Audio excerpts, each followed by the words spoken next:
Okay, time to fix the Ninja. There's my helper there. She's keeping the pencils sharp for me. You're sharpening pencils, aren't you? Okay. In the Ninja. They're good workhorses, but the pumps go quite regularly. So my pump is gone again. So I've got this all torn apart now and I've got it all out. And so now we're going to try and fix the pump. 4 bolts come off here.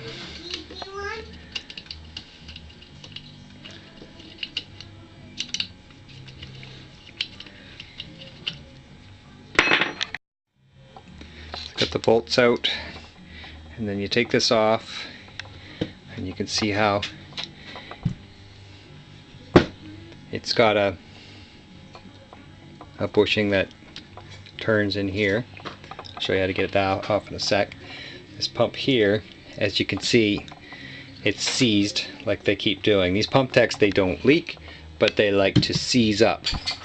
And there's lots of grease in there. It's not a grease issue, it's just, I guess they get worn or whatever, and see, it won't even move.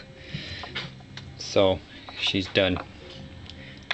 Also mentioned that I've only had this for about 4 months, and it's already gone.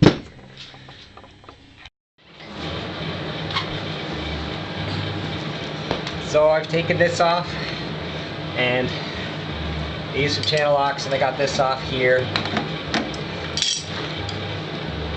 to change the regulator.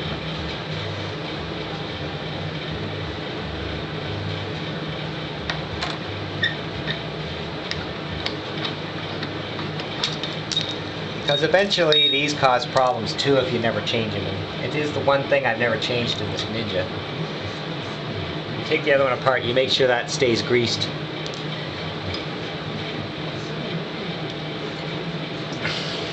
If you look in here, what I'm trying to do is take it out. I'm going to wrestle that out, and then I'm going to take this part off and replace this. Okay, after much fussing and farting around, we've got the new regulator installed. I'm leaving the one feed hose from the pump that goes here till after I put the pump in. It'll be easier for me to hook it up there than back in here, the way it's all wound around everything in here. So there's our new regulator. This was all taken apart, all the parts inside were greased up and put back properly.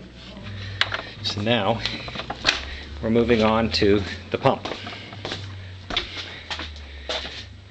Here's the old pump, here's the new pump, and as you can see, I managed to get it loosened up now. That was with a hammer and screwdriver to get it to finally loosen up. So now it's moving, sure. But that doesn't mean it's going to operate any good once it gets going. So here's the new one.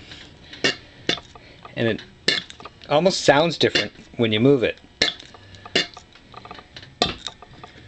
I don't know if it's because of the fittings or not, but what I'm going to do is you line them up so that they're exactly next to each other like that, and then you can transfer all the fittings so that you know you got them right when you go to put them in. So we're going to do that now. Okay, so I've got all the fittings switched over. Make sure when you switch them over that you put the angled ones in first. Otherwise, this one gets in the way. So put the angled ones in first, then put the little ones in, or you'll have to redo it. Right, Heather? Right. Right.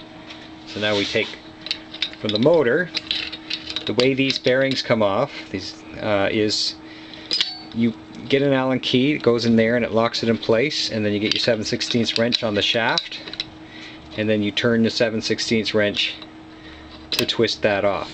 I don't know if I can do it with one hand, so I'll have to just do it while you're not.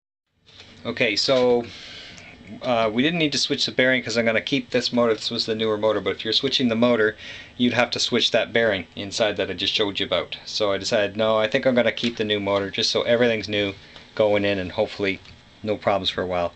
So you mount it back on, make sure it's the right way.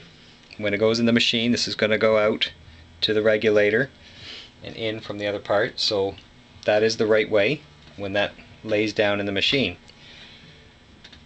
Tighten up these bolts.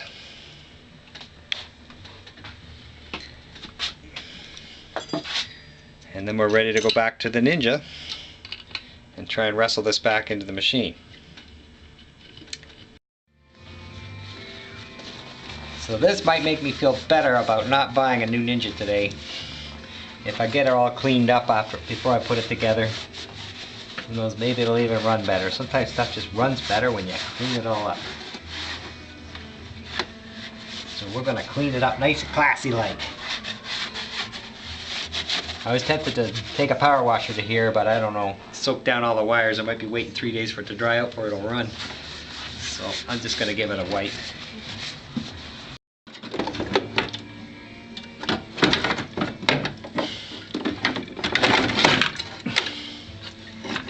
Oh yeah, it's fun trying to wrestle everything back together. They don't give you a lot of room to work with. Ooh, the nice ultra compact design. Yeah, they don't tell you about this part.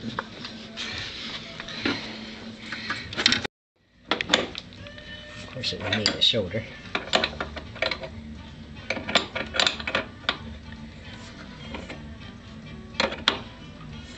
Takes a while, but it's a lot easier putting this end on than the other end.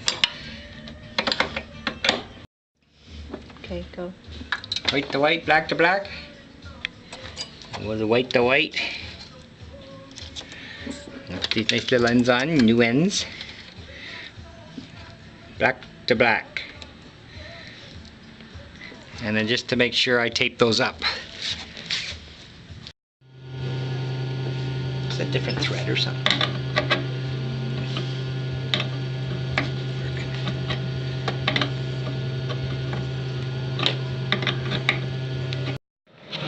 So everything looks good, back together and all, except for one problem with all this wrestling stuff in and out of here so tightly. I finally got everything in place, but I went and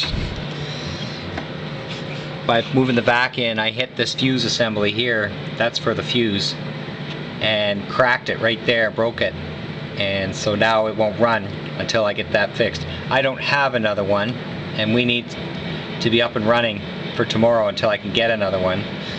So what I've done is I basically super glued it, and I'm waiting for it to dry because it needs to be strong enough that I can push a fuse in on that side, push it in really hard so that it doesn't come apart, and if I'm lucky it will run, and if I'm not, I'm down for a couple more days yet.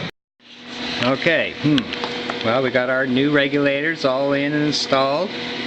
We got brand new motor wired up, everything's wired up. I pre-tested it, it runs good. And then brand new pump.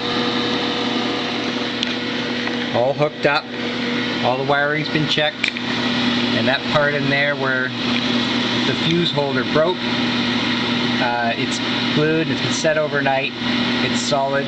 I managed to get the fuse back in, and it's holding, and as you can hear the fan running, so power's running.